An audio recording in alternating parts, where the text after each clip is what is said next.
8% for the next 3 years. Although fiscal risk eased over the past year, weaker commodity prices and rising state-owned enterprise financing needs could reverse that positive outcome. Financing conditions for rand-denominated bonds remain tight. 10-year bond yields currently trade at about 10.3%, despite the expected moderation of inflation over the forecast period. Policy normalization in major economies and slower global growth last year contributed to depreciation of many emerging market currencies, including the rand. In recent months, while better global growth prospects have increased appetite for riskier assets, the rand has been less buoyant than other currencies. The implied starting point for the rand forecast is 16 rands and 92 cents to the US dollar, compared with 17 rands 68 cents at the time of the previous meeting. Global economic growth has slowed and prices decreased for some goods and transport services. While headline inflation eased in major economies in December, price pressures continue to spread from goods to services and wages. Our estimate for inflation in the G3 is unchanged at 7.3% in 2022 and slightly lower to 4% in 2023. The forecast for 2024 is lower at 1.8%.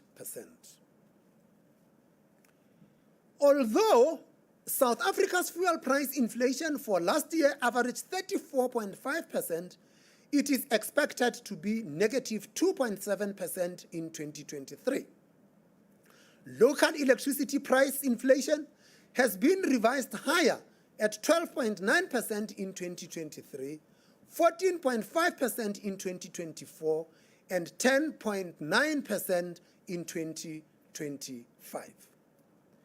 While global food price inflation continues to ease, local food price inflation is revised up again, in part due to the lagged impact of the weaker exchange rate. Food price inflation reached 9.2% in 2022 and is now expected to slow to 7.3% in 2023 and 4.4% in 2024. Headline inflation in 2022 came out at 6.9%. The bank's forecast of headline inflation for 2023 is unchanged at 5.4% and is slightly higher at 4.8% for 2024. In 2025, we still expect headline inflation of 4.5%. Our forecast for core inflation is somewhat lower at 5.2% in 2023 and 4.7% in 2024. Services price inflation in 2023 is forecast to be 5.1%, lower than the 5.5% previously expected, on the back of lower public transport services, housing rental price inflation, and owners' equivalent rent. Core goods inflation is also forecast somewhat lower for this year at 5.5%. The forecast for core inflation is in 2024 and 2025 is largely unchanged at 4.7% and 4.5% respectively. The forecast for average salary growth is broadly unchanged. Despite a benign unit labor cost outcome in 2022, lower productivity and higher inflation expectations raise the forecast for this year and next. While core inflation in December came out significantly better than expected, increases in electricity and food price inflation and higher headline inflation for 2022 keep the headline inflation forecast elevated in the near and medium term. Risks to the inflation outlook are assessed to the upside. Despite some easing of global producer price and food inflation, global price levels remain elevated and Russia's war in the Ukraine continues. The oil market is expected to remain tight, particularly as China's economy rebounds. Electricity price inflation has shifted significantly higher this year and next, and other administered prices continue to present clear medium-term risks. Domestic food price inflation continues to surprise higher. Load shedding may have broader price effects on the cost of doing business and the cost of living. Given sticky price and food price inflation, considerable risk still attaches to the forecast for average salaries and hence for the trajectory of core inflation. G3 interest rate levels for the forecast period are similar to those projected in November, averaging 3.7% in 2023, 3.3% in 2024, and 2.4% in 2023. Tightened global financial conditions have raised the risk appetite of economies needing foreign capital. While the rand appreciated in December alongside other emerging market currencies, it has depreciated by about 1.6% against the US dollar since the beginning of the year. Given deteriorated growth prospects, the risk of currency weakness has increased. Inflation expectations increased strongly over the past year. Average expectations of future inflation surveyed in the fourth quarter of 2022 increased to 6.1% for 2023 and 5.6% for 2024. Expectations for inflation in 2023, based on market surveys, sit at 5.5%. Long-term inflation expectations derived from the 5-year break-even rates in the bond market have moderated to about 5%. In the second quarter of 2022, headline inflation breached the upper end of the target range and is forecast to remain above it until the second quarter of this year. Headline inflation is only expected to sustainably revert to the midpoint of the target range by the fourth quarter of 2024. The forecast takes into account the policy rate trajectory indicated by the bank's quarterly projection model. As usual, the repo rate projection from the quarterly projection model remains a broad policy guide changing from meeting to meeting in response to new data and risks. Against this background, the MPC decided to increase the repurchase rate by 25 basis points to 7.25% per annum with effect from the 27th of January 2023. 3 members of the committee preferred the announced increase. 2 members preferred a 50 basis points increase.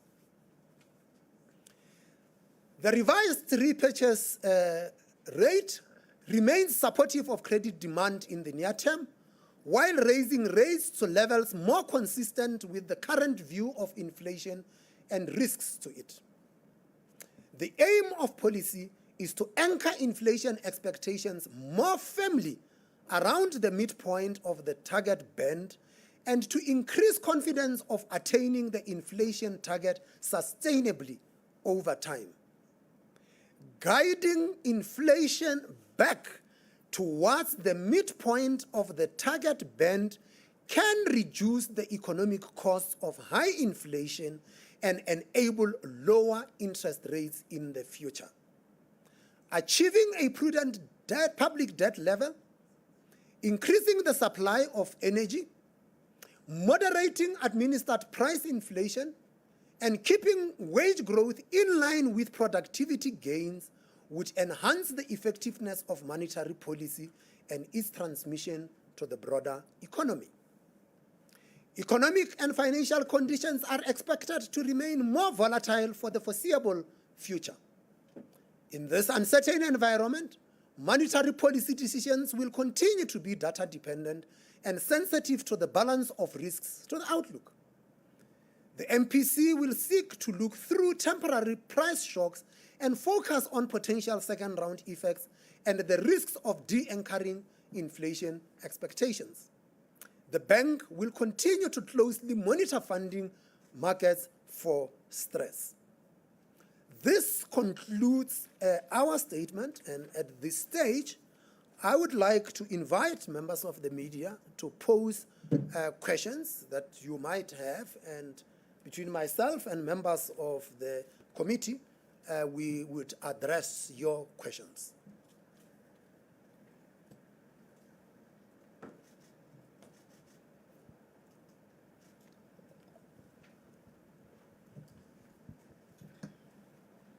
Prinesha. Thank you, Governor. It's Prinesha Naidu from Bloomberg. I have a few questions, please. On the decision to raise the repo rate by 25 basis points, can you please elaborate on that? The tone of the statement suggested a bigger hike was coming. So if you could give us any more detail on that, that would be great. Does today's move mean we are at or close to the end of the hiking cycle? And how big a positive real rate would give the MPC comfort to start holding? Also, if you could please share the MPC's assessment or even quantum for the impact of load shedding and administered and regulated prices, including the upcoming electricity price hikes on inflation, that would be really great. Thank you.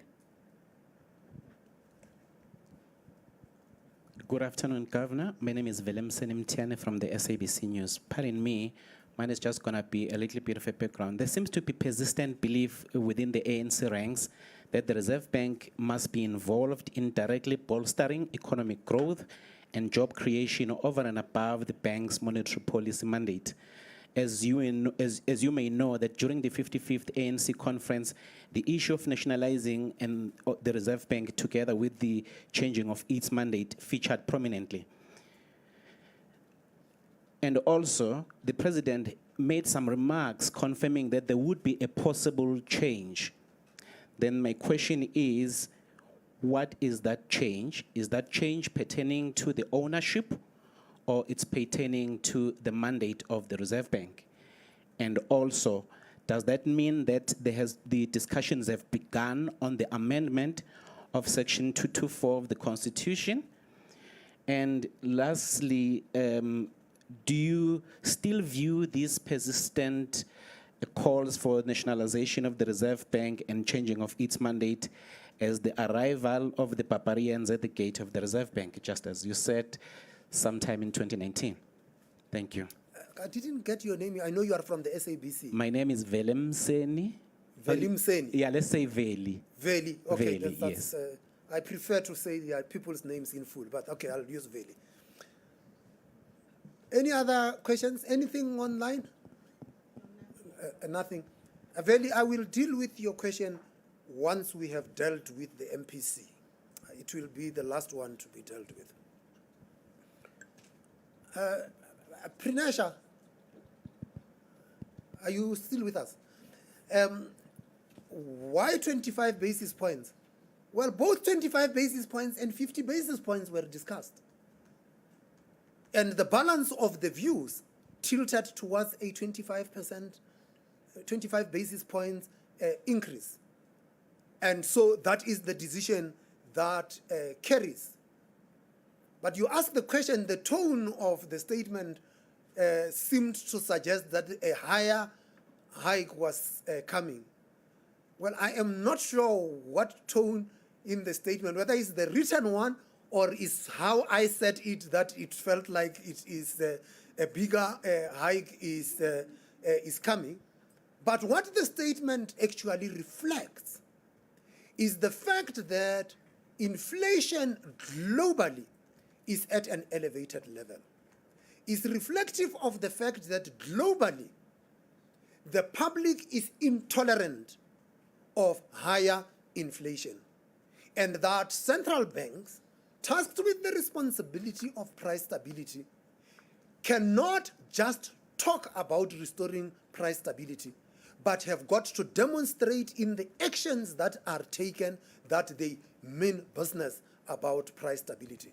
You can rest assured this central bank means business about price stability, because that is the remit that we are tasked with in terms of the Constitution of the Republic of South Africa. What positive real rate will the MPC be comfortable with? Our responsibility, our mandate is price stability. We do not target interest rates. Interest rates are just but one tool that we use to deal with inflation, albeit it is the most important and most effective tool that we have to deal with inflation. And say you ask the question, then where do we end? Meaning, what would the terminal rate be? We do not know what the terminal rate would be. What we do know is that inflation is here. Inflation is a problem. South Africans have expressed discomfort with the fact that inflation is eating into their incomes. And South Africans should correctly expect that the central bank should do something about inflation before it permanently erodes their incomes. And the stance that the South African Reserve Bank had taken since we started to adjust policy in November 2021 was reflective of the fact that our mandate says we must protect the value of the currency in the interest of balanced and sustainable growth. And looking back, we can say safely that we have maintained the correct balance in the policy posture that we had taken. Impact of load shedding.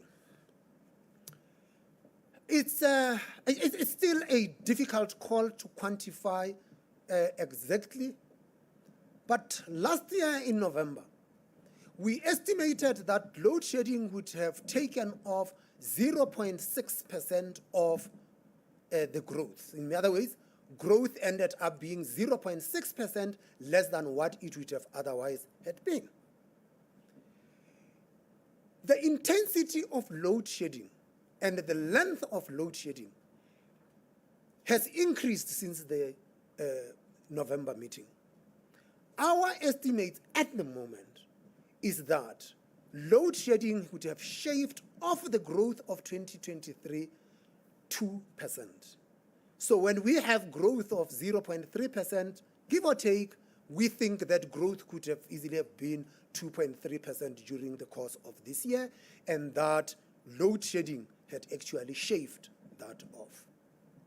But load shedding is not just impacting growth, which is the conundrum, or the dilemma that South Africa faces, that it also, we believe, has got price effects.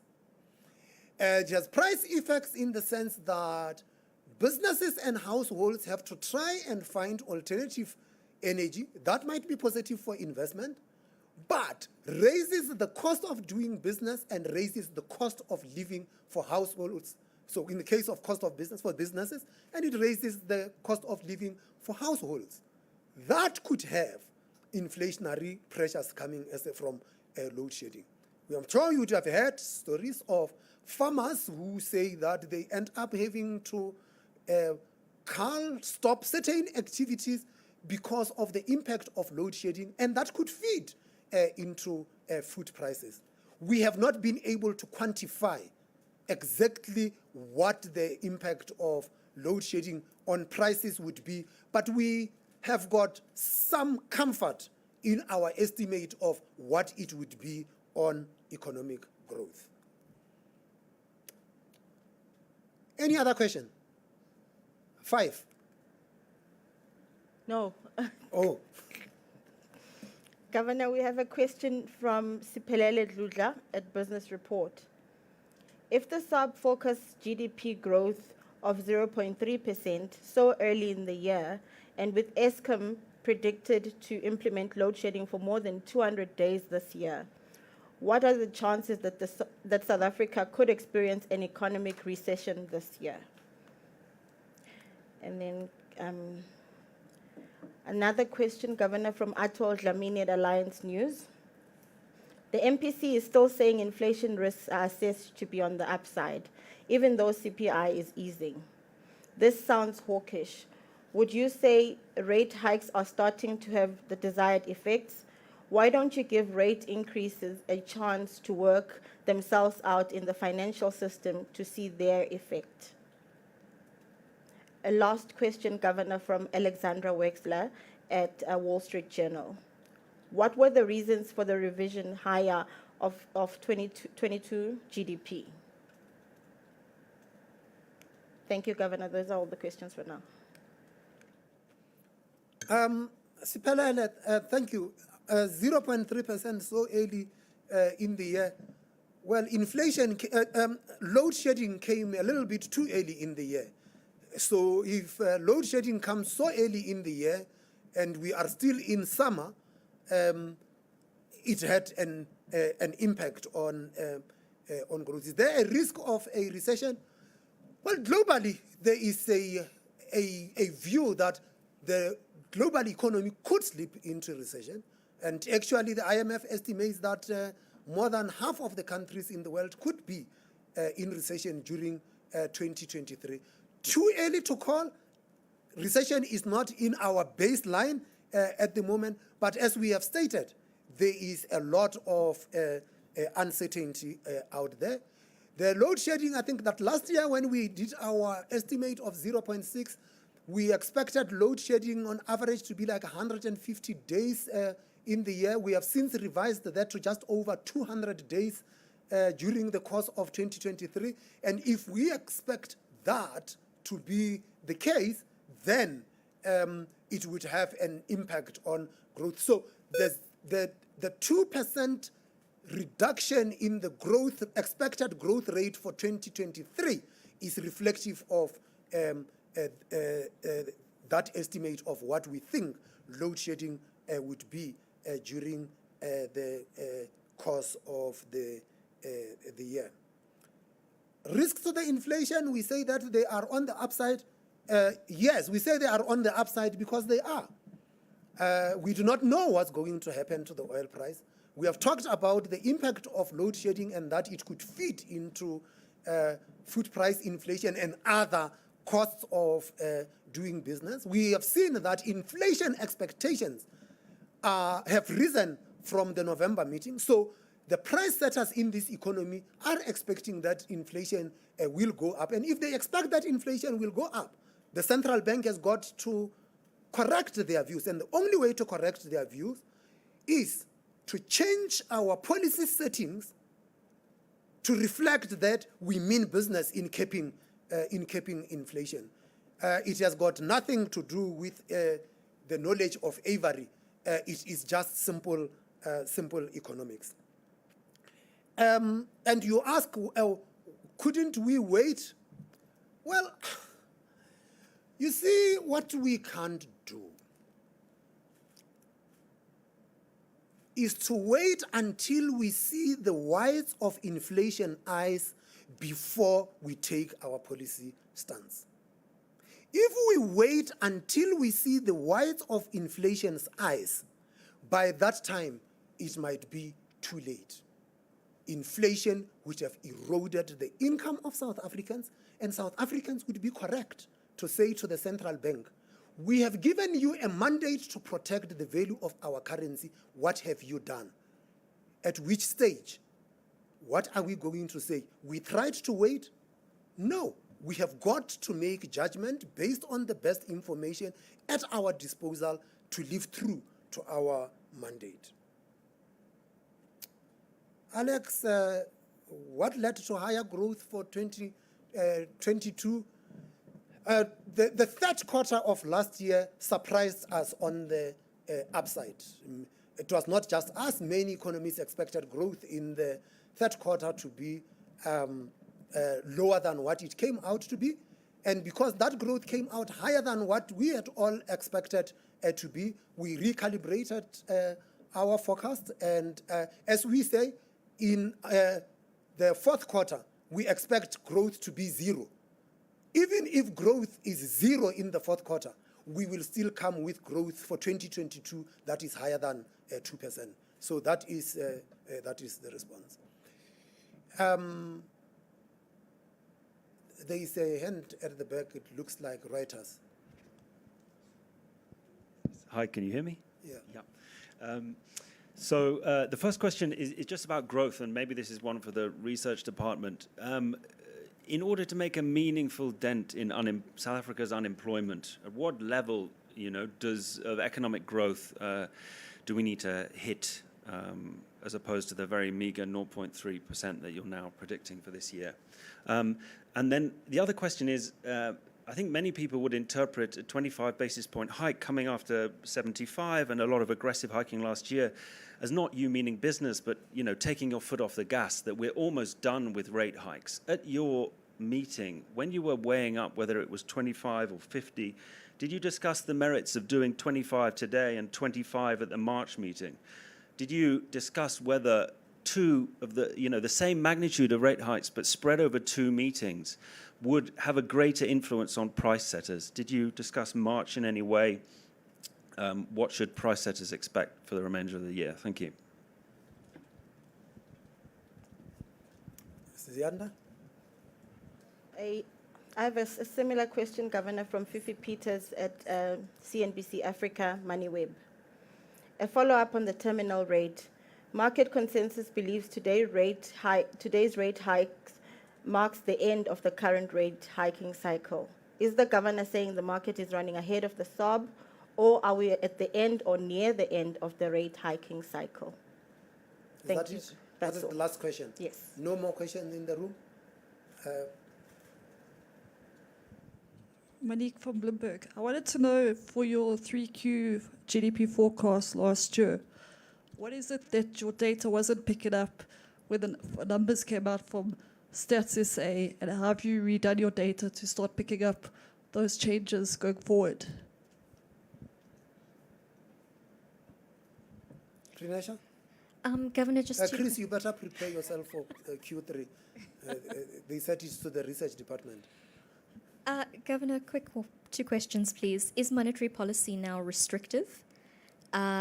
Given the higher inflation expectations, as well as all the risks to the inflation outlook that you've highlighted today, how confident are you in getting inflation back to the target midpoint by the fourth quarter? Thank you.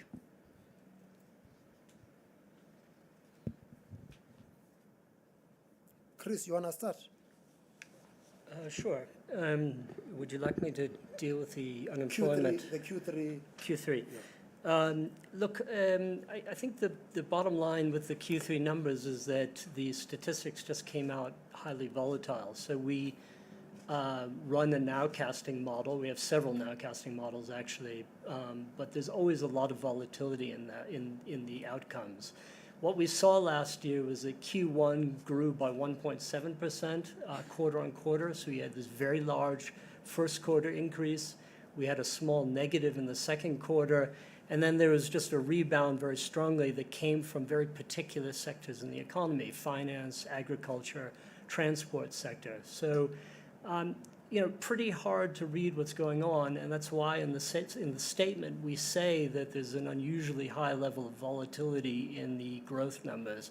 So some of what might have been happening is that economic agents reacted more strongly with growth or with expenditure in the third quarter because they had put things off from the second quarter. If you remember, in the second quarter of last year, running into the third quarter, there were a number of negative economic shocks to the economy, which might have affected both sectoral outputs and expenditure decisions. And so we saw that very big increase. There's really no good way for us to account for it. except to look back and try to understand what kind of errors we made in understanding those sectoral and expenditure decisions and outcomes that we saw. Thanks. Rashad, can you deal with the question of what growth level we need to create the jobs that we need? Thank you very much. Economists start off with what is the growth employment elasticity? How much of economic growth do you need to create how much of employment? Those elasticities can change depending on what period you're talking about. But I think that there's a rule of thumb we can get from economic history, and that is that when we had the financial crisis, or the years before the financial crisis, when the economy was growing at about 5% a year, that was the first time we saw a sustained decrease in the unemployment rate in this country. So, for example, I think for the first time in post-apartheid South Africa, the unemployment rate went very low towards the low 20%. We've never had an unemployment rate below that. So, the rule of thumb says, given what we knew, what we know about the performance of the economy, once you start seeing 5% economic growth every year, you start eroding into the unemployment rate, and unemployment comes down.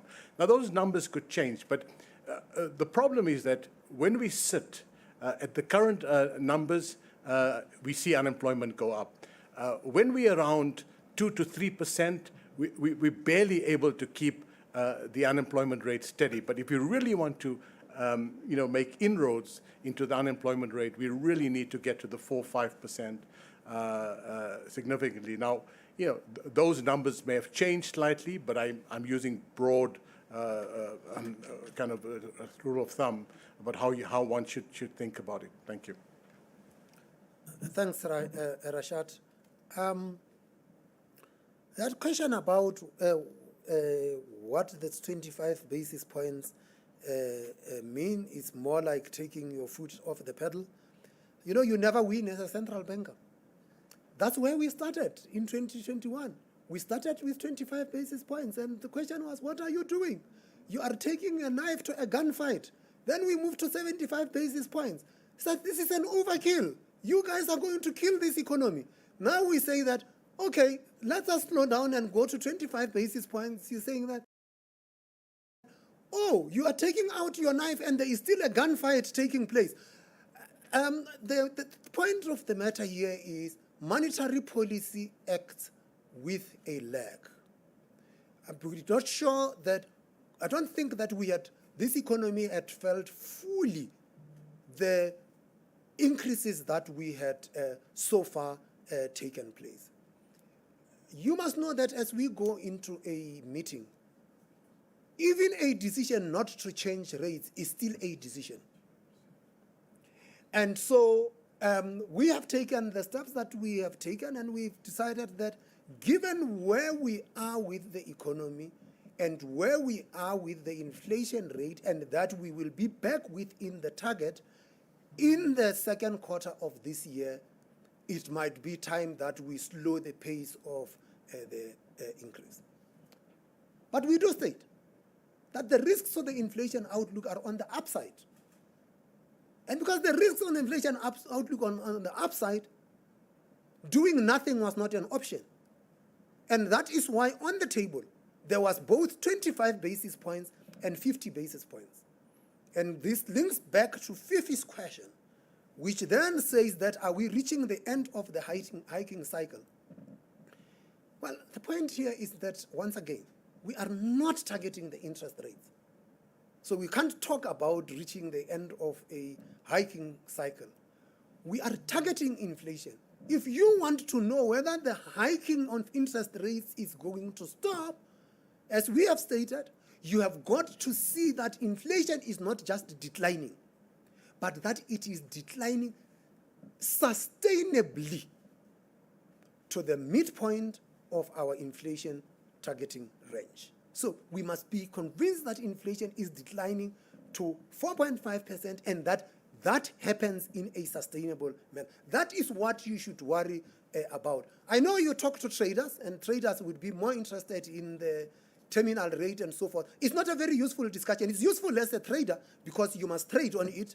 But for price setters, what matters is, has the inflation trajectory turned, and would the Reserve Bank remain resolved on dealing with inflation? And I can say that from the questions that had come through, it's very clear that we are resolved in doing so. You had seen that, and your competitor there in the front said that the tone of the statement was such that you really meant business, and we thought that you were going to do more than what you have done.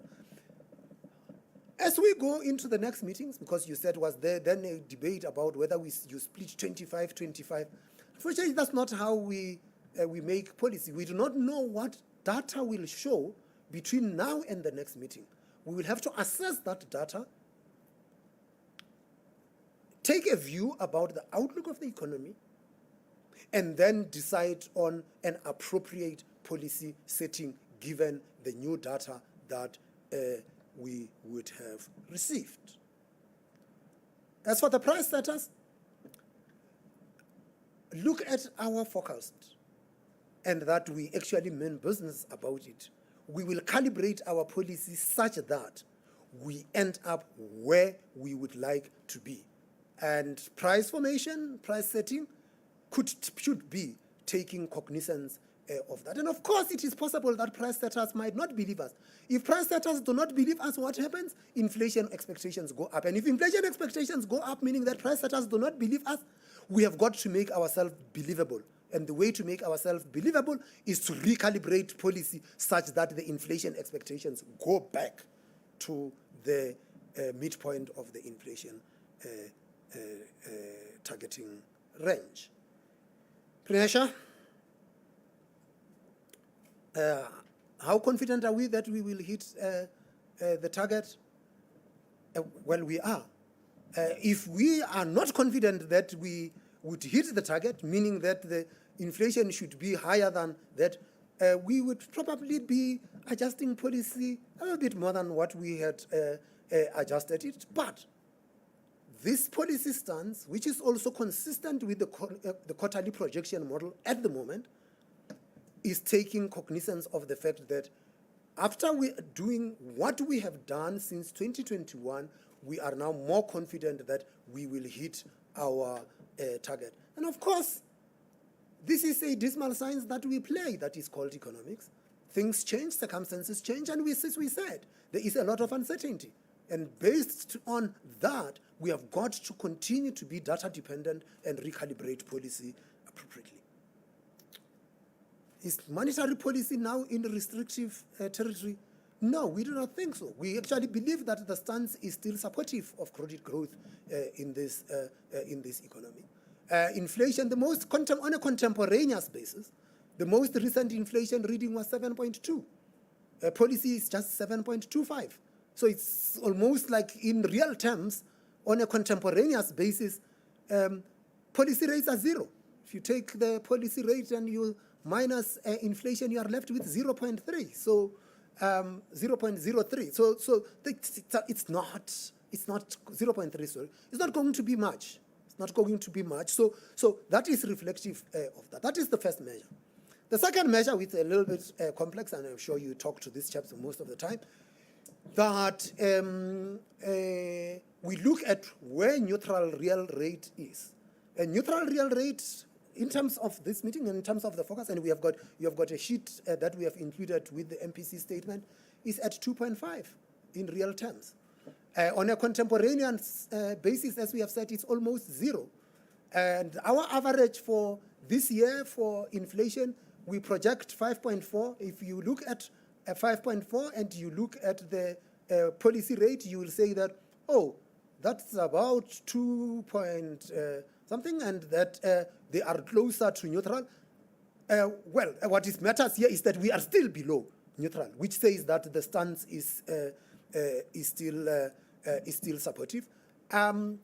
Whatever neutral is, it is an unobservable variable. It is an estimate, and anyone could look at this and then say where the policy rate is relative to neutral, it is still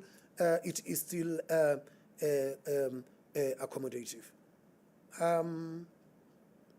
Yes, that deals with all the economics. Let's go back to the SABC.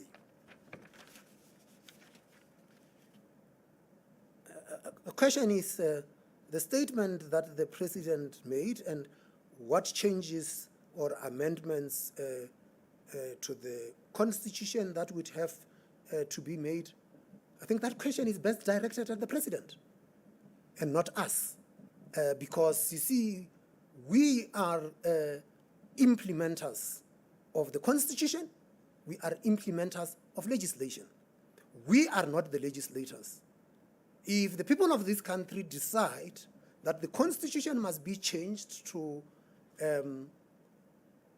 have a different mandate to the Reserve Bank than the one that is in the constitution, well, I guess that is what the people of this country would have decided, and we would just follow. The fact that we decided to target price stability was not because we just woke up one day and decided we want to target price stability. It is because the people of this country decided that when the constitution was written, the constitution must comply with a certain number of constitutional principles. And with them, from those constitutional principles on which the constitution was based, there was a principle that said there must be an independent institution tasked with the responsibility to protect the value of the currency, and that such institution must act independently and without fear, favor, or prejudice. The constitution then went on, as it was written, to declare that the South African Reserve Bank shall be the central bank of the Republic of South Africa, and that the primary object of the South African Reserve Bank shall be the protection of the value of the currency in the interest of balanced and sustainable growth. Now, you say that there is talk about the Reserve Bank's mandate to being able to bolster growth and bolster employment. If you have been listening, or you can subsequently also go and read this statement and see how many times growth and employment feature in this statement. You can go back to our previous statements. You will find that growth and employment feature in our statements. We are not pursuing price stability for the sake of it. The Constitution, the authors of our Constitution, weren't they students of history? They understood that you cannot have balanced and sustainable growth in an environment of price instability, and that price stability is a necessary but not a sufficient condition for balanced and sustainable growth. And if we live true to our mandate, and we have to pursue price stability, we would not be able to do that unless we take cognizance of developments in both the labor market and in the real economy. Because those developments in the labor market and in the real economy have an impact on the price stability outcomes. And so we have got to take cognizance of that.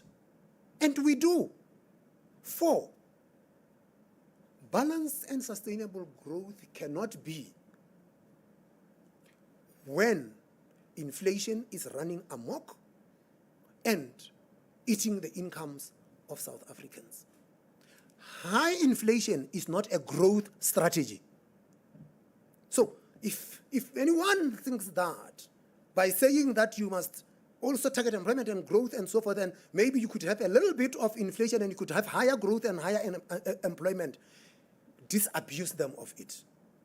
High inflation is not a growth strategy. High inflation is not an employment strategy.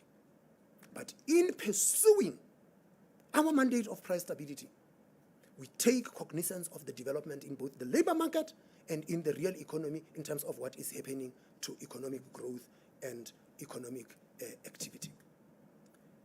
And you know, I've heard this, and the central banks do these things. And the most common example used has always been like, oh, the Fed is also pursuing, they are pursuing price stability, but they also have got an employment mandate. And it just baffles me how little people read. If you go and read the Fed's Act, it actually says that they must pursue low inflation, maximum employment, and guess what? Low long-term interest rates. You can never have low long-term interest rates if you have high inflation. To have low long-term interest rates, inflation has got to be lower. And that is the essence of it. But get something clear. If you listen to the Fed and you look at what they are saying, they are talking of 2% being their price stability objective. Did they put a number for employment? No, they don't put a number for employment. And that is because they believe that the inflation target that they have is consistent with maximum employment. And underline that, maximum, it doesn't say full. Because the maximum employment depends on the state of the economy at a particular point in time, the balance in the economy. And that is why the authors of our economy said, our constituents, you do this in the interest of balanced and sustainable growth in the Republic. And yes, and of course, another example recently mentioned had been New Zealand, because they too, at 3 years ago, they included employment as part of their thing. Well, they have just announced now that they are revisiting that because the central bank is not able to meet that. Do we want to go back and rediscover these things? That is not a decision of the central bank. It's a decision of the people of this country through their publicly elected officials. And if they decide to change the constitution, says that is what must be done, well, the central bank will just implement to the best of its ability what is done. What is clear, though, is that when you give any institution responsibility, you must also give it the tools to do it. So when you say you are going to give us the responsibility for price stability, you have got to give us the tools for price stability. And so we have been given instruments in the prudential space that we would use for financial stability. We have been given a say on how the financial markets in this country operate, because we have got a responsibility for financial stability. And when financial markets are not functioning, the central bank steps in to make sure financial markets function, because we have got a financial stability mandate. When you give us an employment mandate, you'll also have to give us tools to create employment. What those tools are, I do not know. You are going to have to give us a say on how labor markets function, because otherwise you will be setting us to fail. Are central banks designed to shape the way labor markets should be? I do not think so.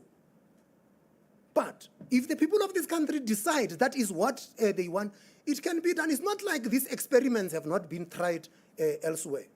And people talk about we need to implement unorthodox policies to do certain things. Well, let me sum up for you. Unorthodox policies have led to exactly orthodox outcomes. High inflation is not a growth strategy.